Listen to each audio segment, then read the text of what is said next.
یہاں پر ٹچ کر کے ہم کیا کریں گے؟ نکالیں گے لذینا.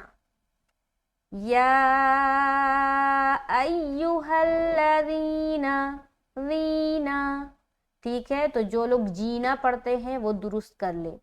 اگر آپ نے میرے مخرج کا بیان نہیں دیکھا ہے تو آپ جا کر پلے لسٹ میں جا کر چیک کریں اور وہاں پر ٹائپ کریں مخارج کا بیان. نورانی قاعدہ کا جو پلے لسٹ بنا ہوا ہے وہاں پر آپ کو مخارج کا بیان مل جائے گا. اس کی دو ویڈیوز بنی ہوئی ہے، پہلے بھی میں نے بنایا تھا، ابھی نیو بھی بنایا ہے. تو ایک ہے نورانی قاعدہ سیریز اور ایک نیو نورانی قاعدہ سیریز ہے، تو دونوں میں آپ کو مخارج کا بیان مل جائے گا. ضرور بھی ضرور وہاں پر جا کر دیکھے اور ہر حرف کا مخرج کیا ہے وہ سیکھے. آگے چلیں گے. آمنو، حمزہ کھڑا زبر آ.